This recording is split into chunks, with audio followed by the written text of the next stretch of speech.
The inspired way is such a powerful concept. Can you share, your inspiration behind Inspired Way and what made you really coin this idea? Absolutely, thanks for going ahead and using it because it is literally that. I was inspired by the opportunity that I was afforded through business. Working in the real estate space, a lot of people know what real estate is, but they don't necessarily know what title insurance is. And that's one of the companies that I own is a title insurance company. And it's not sexy, it's not beautiful, it's not something that people can just relate to. They just know it's part of the transaction. And so with that, I was just blessed with the opportunity to continue struggling in finding a way to be different because of the competition in the title insurance business. People are, they're drawn and attracted to going to the places that are well known. The term Chicago title, people have heard that in this industry. So I needed to find out, what is the differentiator? How are we different? Because that was a question I was constantly asked. So I came to that answer by saying, yeah, you know what, this is how I'm going to do this. I'm going to just bring my passion for giving and serving in the communities, and I donate a portion of every transaction, every closing that we do. So when you buy your house, if you refinance, if we do your transaction, a portion of the proceeds that we earn goes to my 501c3, which is called Heroes Helping Heroes Illinois.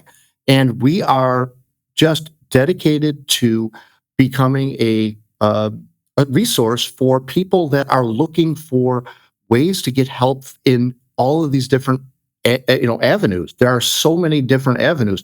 Whether you're a veteran, whether you're a teacher, or you're a healthcare worker, you fall into that category of people that we want to serve. And so I've just been really pushing this hard.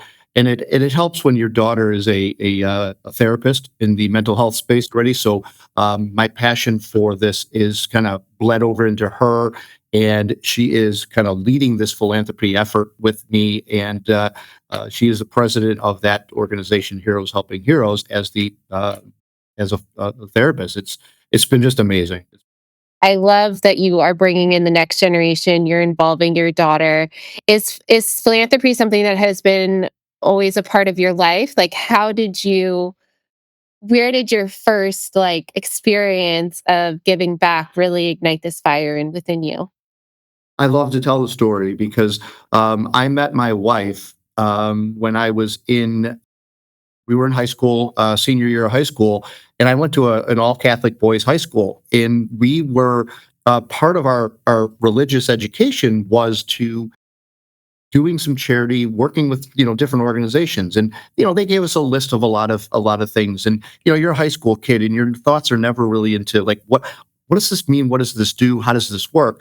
You're like, I got to fulfill this obligation, and I'm going to take the easiest one. It's on a Saturday. It's for an hour. We're going to knock it out. Well, I went and was just looking through these things, and you know, what touched me was the organization called God's Special Friends, and didn't know anything about it. Didn't know what I was getting into, and I got into this opportunity, and it was for like 6 Saturdays that they had special needs kids participating and coming to the church on a Saturday, and we were just like camp counselors. We played games with them, we would work with them, we would help them with homework if they needed, whatever it was. I I never looked back. That was the starting point, and from that day on, I never looked back. It was such an amazing thing, and I utilized that. My first opportunity was I did a lot of weddings, and as a DJ, I was a wedding DJ for a lot of years, and I did weddings, corporate parties, holiday events and things. I took my kids when they were young, and we went to every Christmas. We would go to the hospital, and did we played the music at the hospital for Make a Wish Foundation, and all these kids, they saw the kids get presents and things. So we started participating as participants, bringing gifts for these kids, and my kids at a young age started to see that it's something more. It's about, and I say this every day at the office. How are you going to make a difference in somebody's life today? What are you going to do to make a difference in somebody's life today? And that has stuck and really become kind of the mantra of, when I walk into the office, it's kind of amusing that, the team kind of looks around and goes, before you tell us we're going to do this, I'm going to say this, or I'm going to do that. And, I've got this lined up. And it's, it's amazing because it becomes just part of our culture. And I've just created this, when you hire somebody, not everybody is philanthropic, not everybody, loves or believes in it. But when we look for people, we start telling them our story, they want to work with us because they love what we're doing. And now you've got somebody who's not just enjoys the work that they do, they're enjoying the work that they do because of the reasons behind it and the cause that they're serving. It becomes bigger than them. What have you learned about breaking the stigma as a leader?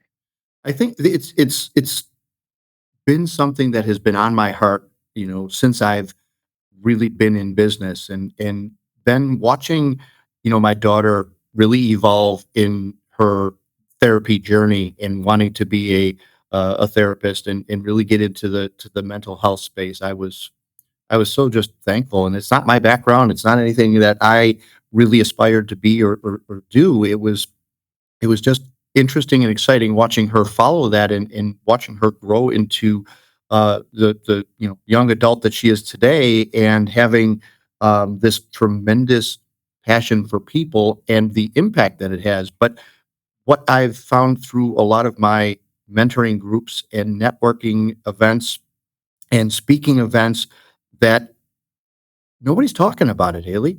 Nobody is. They're all kind of, they know it's there, but they certainly aren't going to bring it up. And there's certainly, a lot of my colleagues have given me the, Drew, you should really do something about, you talk about it a lot. You should really do something, to maybe bring an awareness to some of our groups and some of our clients and things. I said, why is it on me? Why? Because they're afraid, or they don't know, or they don't understand. So I started doing mental health panels 3 to 4 times a year, where I collaborate with. I get either professionals in the mental health world, whether they're a doctor, a therapist, social worker, on whatever topic we are kind of bringing home.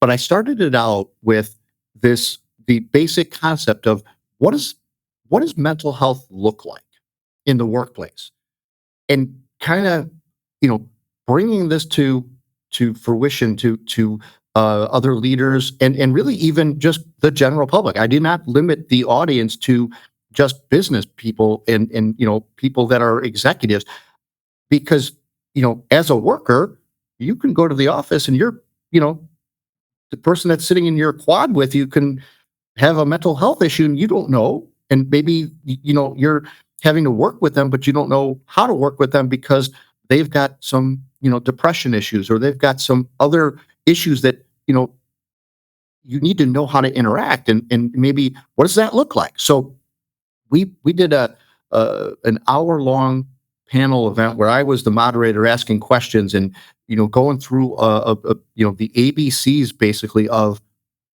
mental health, and the importance of breaking down the stigma and saying, look, let's stop beating it around the bush and sweeping it under the rug. It's here, and we need to know how to deal with it. And you folks that maybe are experiencing that mental health concern, and those opportunities of unhealthy mind, guess what? Here's some resources for you as to places that you can go, or who you can talk to help with it, and get some guidance and direction. And it's not always a therapist. It could be a teacher. It could be your counselor. It could be your boss. But as the boss, you also need to, and I hate that term. I hate that term with a passion, because leaders and bosses, like that for me is, really difficult. You don't lead from, running in front of people. You lead from behind, and you kind of, push these folks along and guide them along the way. And that's, I'm nobody's boss. I'm part of the team. Our whole organization is, we're all a team, and we win together, we lose together. And if somebody made a mistake, it's our job and responsibility to, rally together. But in the mental health space, when I started bringing this up, and really talking more about this thing caught fire, and we've been doing it for this is our first year doing it. I'm doing my third one in October, and we have got so many people excited to attend as well as be part of the panel because they want to tell their story. They want to be heard, and they want to have a safe place to do it. And I've come to find that that's the common denominator in the three events I've done this year and the one I did last year. Is the common denominator is that people want a safe space to just be heard.